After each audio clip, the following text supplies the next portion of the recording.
안녕하십니까. 2023년 6월 26일 월요일 투자자 여러분의 시간을 절약해 드리는 방법 DM 시작해 보겠습니다. 자, 코스피입니다. 우리 지지난주부터 그런 이야기를 드렸죠. 481선에 대한 압박이 심해 보인다 라고 말씀을 드렸고, 지난주에 이제 했던 이야기가 우리 181선을 변환을 하면 361선이 되고 241선에 배수를 더하면 481선이 된다. 그래서 현재 지수의 상황을 보면 항상 181선의 배수, 181선과 381선에서의 저항이 있었고 241선의 배수, 241선과 481선에서 저항을 보이지 않을까요? 라고 지난주에 비율을 이야기를 드렸는데 역시 그렇게 되고 있습니다. 그래서 이제 드렸던 이야기가 뭐예요? 코스피는 2570포인트까지는 충분히 조정을 할 수도 있다 라는 견해를 드린 바가 있죠. 그런데 어떻게 됐나요? 지난주에 정확히 2570포인트에서 마감을 합니다. 그럼 봅시다. 다시 돌아가 봅시다. 우리 지난주에 했던 이야기가 2750까지는 코스피가 얼마든지 조정을 해도 된다라는 이야기를 지난주에 했었죠. 네. 지난주에 했는데 진짜 2570을 왔고요. 그리고 저는 이렇게 된 김에 조금 더 조정을 해도 된다라는 생각을 합니다. 그 이유는 배경이 있는데 그 배경에 대한 이유를 우리 3부에서 말씀을 드릴게요. 이거는 이제 코인 시장하고 엮어서 생각을 해야 되는 부분이라고 판단을 했기 때문에 우리 구독자분들께 이따가 설명을 드리도록 하고요. 코스피는 여전히 480에 대한 저항의 압박을 견디지 못하고 있는 모습이다. 부연 설명은 필요 없을 것 같습니다. 코스닥 지난 시간하고 마찬가지입니다. 그 다음에 수급적인 차원을 하나 보겠습니다. 자, 여기 보시면 수급입니다. 수급. 외국인의 수급 동향을 보면 금, 목, 수, 화, 월. 월요일부터 지금 어때요? 계속 매도세를 유지하고 있죠. 여러분들 기억나십니까? 외국인들이 어느 순간 매도를 하기 시작하면 그때부터 조심해야 된다라는 생각을 가지고 있어야 한다 라고 말씀드렸던 거 기억나십니까? 기억들 나시죠? 그럼 생각을 해봅시다. 지금 외국인이 5일 연속 순 매도를 했습니다. 그런데 저는 이게 그럼 지금부터 조심해야 하나요? 라고 여쭤보신다면 5대5라고 생각하는데요. 일단 5와 5 두 개를 설명을 하면 첫 번째, 외국인이 매도를 5일간 연속적으로 순매도를 하고 있기 때문에 조심해야 되는 건 맞습니다. 하지만 매도세가 크지 않으므로 그렇게 크게 염려할 수준은 아니다 라고 생각을 합니다. 만약에 외국인이 여기서 5천억, 7천억, 3천억, 5천억, 6천억 이렇게 매도를 했다면 조심해요. 지금 때가 아닌 것 같습니다. 라고 이야기를 할 것 같은데 그런 상황은 아닌 현 상황이기 때문에 아직까지 막 몸을 사려야 된다 정도는 아니지만 그래도 조심해서 나쁠 건 없다 라는 생각을 갖고 있습니다. 자, 그러나 우리 증시는 저는 여전히 그래도 2700은 한번 찍어 주겠지라는 생각을 여전히 가지고 있습니다만 그게 아마 7월달 즈음에 되지 않을까 라는 생각을 하고, 그리고 2700 이상은 저는 원래는 2700 뭐 한 20, 30, 50 이렇게도 가능하지 않을까라는 생각을 하고는 있었거든요.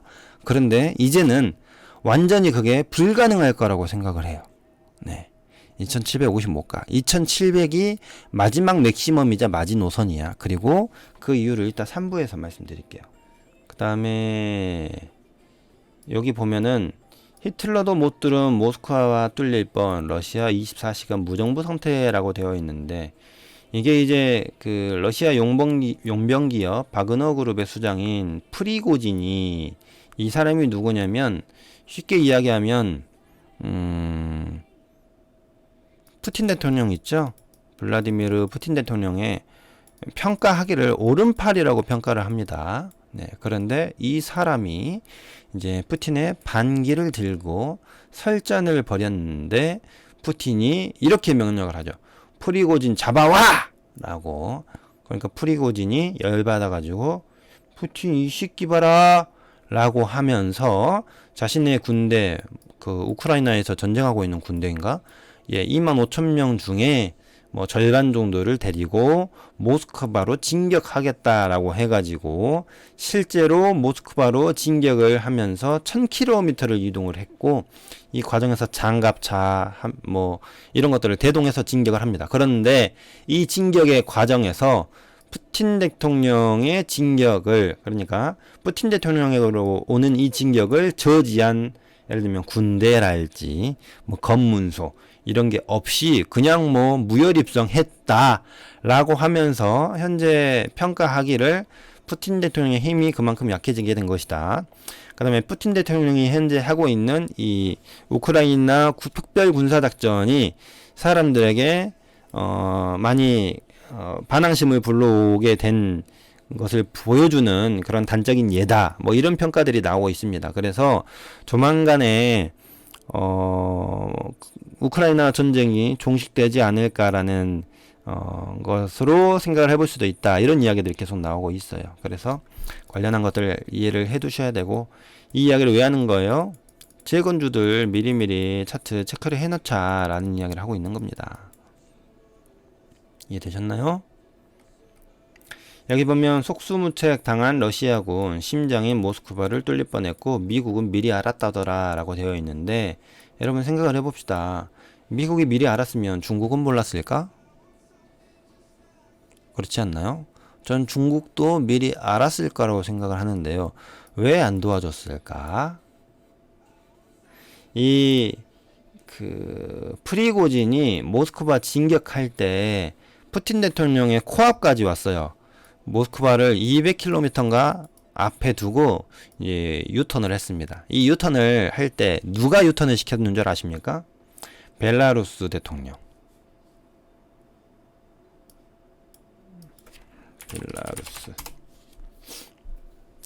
벨라루스라는 나라가 인구가 1000만 명밖에 안 되는 나라네요. 여기 보면 무장 반란 멈춘 프리고진 처벌 면하고 벨라루스로 떠난다 라고 되어 있고 러시아 프리고진 벨라루스로 떠날까 형사 입건도 취소된다 이렇게 있고요. 벨라루스 대통령이 중재했다 라고 되어 있죠. 네. 그러니까 뭐예요? 이것만 생각하면 이제 이렇게 되는 거 아닙니까? 잠깐만. 그러면 러시아의 푸틴 대통령보다 벨라루스 대통령의 입김이 더 세게 작용하는 거잖아. 원래는 지난주였나요? 그런 기사 있었죠. 러시아의 핵무기가 벨라루스로 뭐 배치된다. 이거는 히로시마에 떨어졌던 원자폭탄보다 3배 이상 강력한 위력을 지닌다. 뭐 이런 이야기가 있었죠. 그러면 러시아가 갑이었던 거예요? 벨라루스가 갑이었던 거예요? 러시아가 갑이었죠. 그런데 이 사건으로 갑자기 분위기가 이렇게 바뀌어 버리는 겁니다. 그러니까 푸틴 대통령의 위치가 어떻게 되는 거예요? 갑자기 격화돼 버리는 거죠. 그럼 푸틴 대통령이 우리 영토를 다시 되찾아오겠다라는 명분으로 벌인 우크라이나 침공의 명분이 어떻게 되는 거예요? 많이 점점 죽는 거죠. 이해되셨나요? 그렇게 된다면 재건 관련한 종목들 받아야 된다.